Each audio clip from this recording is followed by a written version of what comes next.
SCP Foundation Amnestic Use Guide. This document is classified. The following revision to this document, version 7.8, was approved by the Ethics Committee on July 21, 2013 for use by personnel at Research Facility 45.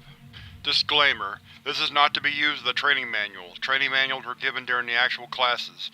To request training, please send an official request to your immediate supervisor. Take note that this is a facility-specific document. Please refer to your on-site protocols regarding amnestic use. The purpose of this document is to provide Foundation personnel with a quick reference guidance to the usage, effects, and protocol regarding amnestics. An amnestic is an amnesia-inducing agent which can take many forms. For the purposes of the Foundation, it is mainly used in suppressing sensitive information by expunging intangible memories. In most cases, they are applied post-incident. The use of amnestics is decided on a case-by-case basis unless the authority of higher clearance levels is invoked as explained in the following pages. Amnestics are considered one of the most powerful tools in use by the Foundation. Great care and proper training is mandatory in the handling and application of amnestics in an appropriate manner. The abuse of amnestics is strictly prohibited and will result in disciplinary action, demotion, or both. In all cases, the Ethics Committee has the final word on approval and decisions regarding amnestic use and misuse respectively. Class A. Visual Code. Single black stripe. Clearance use. Trained Level 1 and above. Delivery methods: aerosol. Effectivity: 6 to 12 hours. Usage protocols: approved for general field use. Side effects: sedation, headaches, and nausea. Detailed description: gaseous Class A is the most commonly used amnestic in the field. The main benefit when using Class A is that it can be administered to not only one, but many individuals. In some documented cases, Class A has been used on entire populations with the aid of aerial application. Other applications also include 40mm cartridges that can be launched to deliver Class A into an enclosed area or room, as well as small handheld aerosol sprayers for single use. Because of its chemical composition, accidental overdose is extremely unlikely with minimal training on Class A applications. The safety feature allows Class A to be used liberally as an inhalant.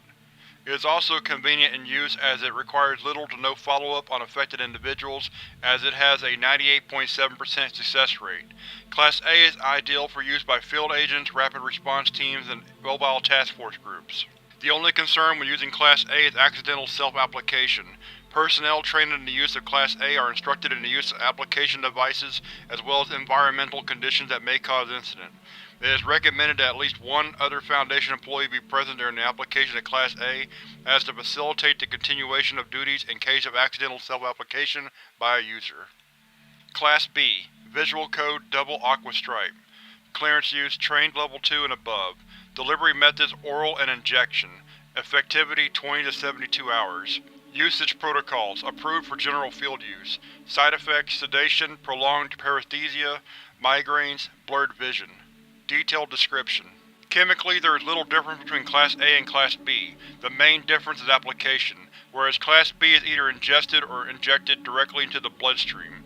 Used in this fashion, Class A is allowed to have a larger effect on the body than it would normally have. Class B commonly comes in the form of dissolving tablets or liquid.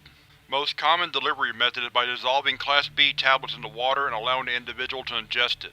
Use of Class B is also commonly employed in ballistic syringes and launched via compressed gas. Class B is just as safe to use as Class A, making it ideal for use in many departments. Class B also has a record of far fewer accidental self-application incidents than Class A, due in part to its delivery and storage, allowing for a single user to administer without the presence of additional staff. Class C. Visual Code Triple Bronze Stripe. Clearance use: Level 3 authorization and above. Delivery method: injection. Effectivity: 4 to 9 days. Usage protocols: general use for post-interrogations detainment at a Foundation-controlled site. Side effects: sedation, slight paralysis, medical attention required. Detailed description: unlike Class A and Class B, Class C is a much more potent variant. As such, the after-effects and risk inherent to the application of Class C requires the aid of Foundation medical personnel. Persons must have medical training to administer Class C via syringe directly into the bloodstream. Class C is mainly employed to detain individuals so that Class C can be used in a controlled setting. Afterwards, detainees may be released only after being cleared by medical staff. Class C is not approved for general field use and may only be requested by investigators, interrogators, and any other Level 3 approved usage. Class C has a 92.8% success rate and may require follow-up examinations or doses. Personnel are prohibited from using Class C on a single individual more than 4 times. Class D. Visual Code Checkered Olive Band. Clearance use requires at least 2 Level 3 personnel authorization and supervision to be administered. Delivery method: injection, 2-stage dose through IV.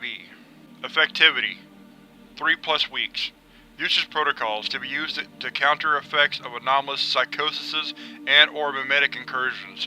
Side effects: sedation, paralysis, post-incident rehabilitation required, and possible brain damage. Detailed description: Class D once held a lower designation until it was superseded and replaced with a more appropriate amnestic, see Class C, for use on detainees. Before that, Class D was employed regularly with limited success in individuals, as many adverse effects of the brain after application were found to be inadmissible by the Ethics Committee.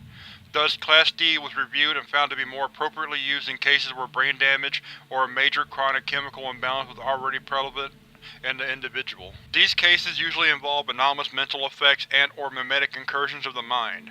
Because the effects of mimetics can be largely unknown, the use of a potent and riskier amnestic was approved as an option to counter or control the effects.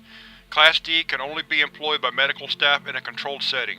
Level 3 supervision is required to facilitate the protection of medical staff from the patient if needed. Class E. Visual Code Vertical Salmon Bar. Clearance use: Level 4 request pending case decision by the Ethics Committee. Delivery methods: injection, multiple stage doses through IV. Effectivity: complete recall expungement. Usage protocols: in situations where the individual's identity is deemed to be a threat. Side effects: sedation, long-term paralysis, possible brain damage, or catatonic symptoms. Post-incident rehabilitation required. Detailed description: Class E can only be given by medical staff in a controlled setting after a formal request has been submitted by Level 4 staff and approved by the Ethics Committee. Upon administration, medical staff will be required to oversee the individual during recovery. Only 0.02% of individuals entered a permanent vegetative state after being administered Class E. In these cases, the individual will be remitted to an appropriate civilian hospital indefinitely. Additional details: Class E is not an amnestic. It is intentionally designed to put the individual into a drug-induced coma permanently. It is to be used in cases where termination of an individual is not possible or preferable. Foundation staff of Level 3 or lower are not permitted to know the actual purpose of Class E. For all intents and purposes, Class E rehabilitation is to be interpreted as entirely possible, and any observed adverse effects are to be explained as being the rare exception rather than the desired outcome. Persons administering Class E may only do so once during their employment as to prevent suspicion. Class F. Visual Code Solid Silver Band. Clearance use: Level 4 authorization, human trial testing. Delivery methods: injection, multiple stage doses used in conjunction with other psychotropics, visual audio stimuli, electroconvulsive therapy. Effectivity: memory recall expungement and identity reconditioning. Usage protocols: experimental use only pending formal review. Side effects: sedation, short-term paralysis, increased susceptibility to visual and audio stimuli. Detailed description: Class F is currently in alpha stages of testing. All data on human trials are currently under review by the Ethics Committee. In all human trials, 83.9% succeeded in complete retainment of their respective reconditioned identities. The entire process approximately takes 5 days of continuous conditioning and therapy to produce the desired effect. Class F can only be administered under the direction of psychology and medical staff in a controlled and completely isolated setting. Class F is administered with a combination of other psychotropics to allow the individual to accept external input for reconditioning with limited subconscious resistance. External visual and audio stimuli will need to be personalized based on the individual's original psyche and their resulting fabricated identity for maximum probability of success. Coupled with the additional aid of electroconvulsive therapy, Class F is very effective in identity reconditioning. Afterwards, individuals may be released into the general population under minimum observation. In regards to specific SCPs, Class F has been discussed as a passive and safer alternative to physical containment. Ennui Protocol.